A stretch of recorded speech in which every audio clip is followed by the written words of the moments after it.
Nah, kita akan lanjutkan ya. Jadi karena kita tadi bikin root resource baru, nah saya nggak akan buat root baru, tapi kita akan rombak aja yang sudah ada ya.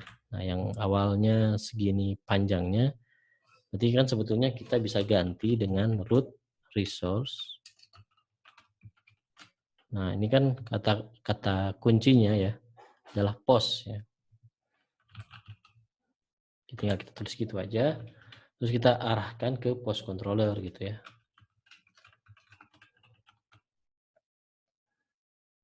Nah, karena di sini menggunakan post controller dan kebetulan saya sudah bikin metode-metodenya sesuai ya, namanya ada store, index, show. Semuanya sudah sesuai dengan controller resource ya. Nah, berarti yang ini boleh kita komen aja gitu. Jadinya web PHP kita menjadi lebih sederhana lagi sebetulnya. Bisa kita hapus ya kalau mau dicoba, hapus saja.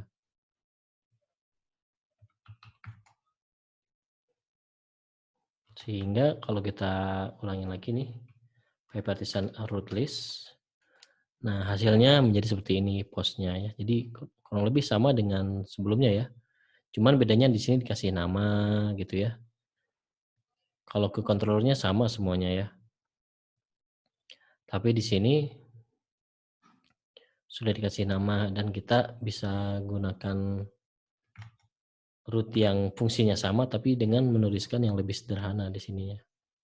Nah, lalu apa sih kegunaan penamaan root tadi? Salah satunya tadi ya, biar kita tidak keder.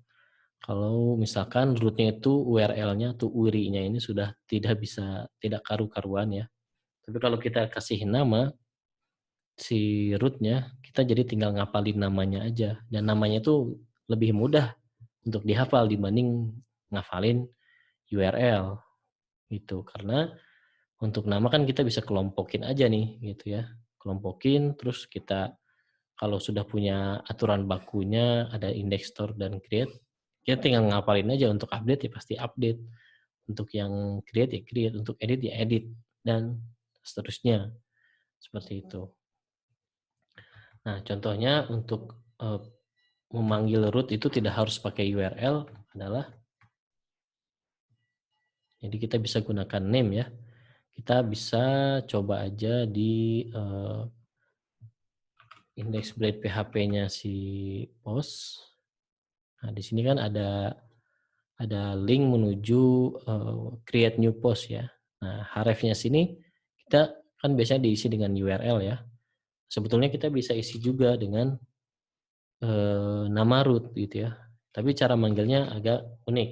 Caranya adalah kita pakai PHP echo di sini ya. Echo-nya pakai double kurawal seperti itu. Nah, kita gunakan helper di Laravel namanya root gitu. Kalau root gini, berarti yang kita tuliskan di dalamnya adalah nama rootnya. Nama rootnya ini kan kalau mau menuju create namanya post create ya. Post create. Nah, kita tinggal gituin aja. Harusnya sih hasilnya tetap sama ya. Kita simpan aja misalkan ya. Kita simpan. Dan kalau kita klik harusnya sih sama ya. Kita klik ke sini, hasilnya sama, diarahin ke halaman yang sama. Terus juga misalkan yang ini nih, ini juga kan nama rootnya nih agak rumit nih, post, terus post ID dan segala macam. Kalau mau pakai nama root, kayak gimana cara manggilnya? Nah, URL-nya kita hapus dulu aja. Nah, itu kan berhubung ada parameter ya. Gimana cara panggil parameter kalau menggunakan metode root seperti ini? Jadi href-nya diisi dengan seperti ini. Kita PHP echo menggunakan double kurawal, terus panggil root. Untuk show ini yang mana? Yang show ini adalah yang ini ya. Jadi namanya post show ya. Post show. Nah, lalu kan di sini harus ada parameter ID-nya ya. Karena di sini kan ngirim parameter tuh ya. Cara ngirim parameternya gimana? Nah, pakai eee, pakai parameter kedua ya, dari function root ini. Jadi sini dia pertama kita nama root-nya apa, yang kedua kita kirim datanya menggunakan, array asosiatif, teman-teman, seperti ini. Nah, array asosiatifnya berarti kita isi aja nih. Kan parameternya ini ID misalkan ya, ya udah kita kirim ID. ID-nya adalah kita ambil dari yang ini nih, post ID kan ya.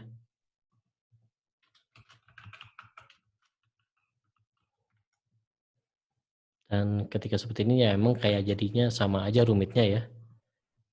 Tapi ini istilahnya alternatif bagi teman-teman yang misalkan pengen menggunakan, nggak pakai URL ya, tapi pakainya, penamaan root gitu. Hasil kerjanya output-nya sama, cuman beda gaya aja gitu. Jadi kalau kayak kita klik sini refresh, nah post show salah ya, harusnya POST ya, ada S-nya saya kurang satu S.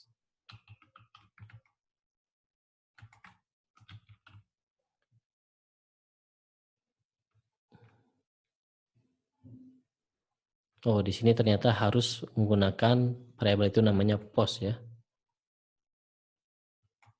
bukan ID.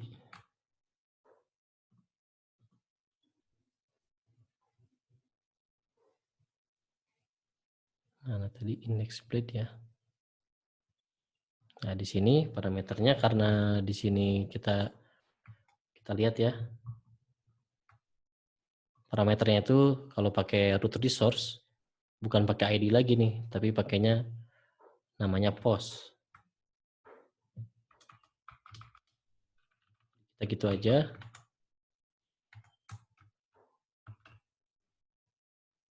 Nah, ini jadi sama ya hasilnya ya.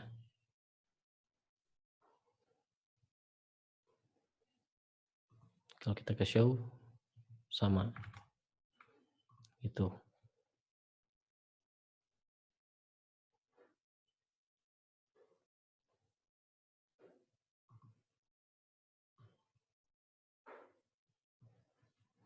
Nah, jadi karena di sini kan postnya memang dikirim sebagai post ya. Key-nya, value-nya baru dikasihnya ID-nya. Sebenarnya bisa aja kita kasih postnya aja nggak usah ID-nya. Tapi kan di logiknya di post controller untuk show ini kan di sini find ID, bukan find terus di sini dikasih data postingannya ya, gitu. Ya, di sini tetap yang ditunjuk adalah ID-nya ya. Nah, itu dia untuk selanjutnya yang edit juga sama ya. Kita tinggal tunjuk aja namanya post edit yang ini. Terus kita isi parameter postnya, dikasih ID juga ya karena di sini yang nunjuknya harus ke ID. Itu cara cara migrasinya ya. Untuk delete juga sama. Ini kita cari yang delete. Jadi cara ngebaca PHP Artisan Root List adalah seperti itu ya. Kita lihat URL-nya apa. Ini juga membantu teman-teman yang mungkin misalkan cara ngelihat ya kalau root itu sebenarnya metodenya itu ada apa aja sih, nih ada banyak ya. Sini dikasih tahu untuk edit itu sebetulnya kalau sebelumnya kita put doang ya, tapi bisa juga pakai patch sebetulnya. Nah, dua-duanya kegunaannya untuk mengupdate data. Terus yang get gini ini tanda-tanda bahwa dia itu rootnya itu menampilkan suatu tampilan biasanya gitu teman-teman. Kalau rootnya metodenya get ya, misalkan ini nih post index. Index ini kan menampilkan tabel yang isinya postingan yang banyak ya. Untuk create juga sama, dia itu menampilkan form untuk create gitu ya. Jadi get yang metodenya get atau head ini dia itu biasanya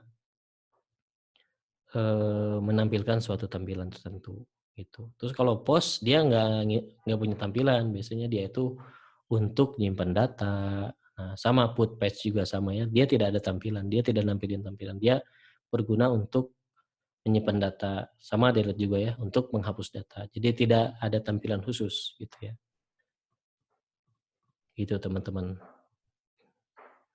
Salah satu tips dan triks, untuk mengetahui root yang kita punyai dan juga cara untuk memahami sebetulnya, URL kita itu ada apa aja sih, root kita itu ada apa aja sih dan controller-nya ke mana ya. Untuk ngedebug salah satunya bisa cari tahunya di sini tuh. Oke, terima kasih, selamat mencoba.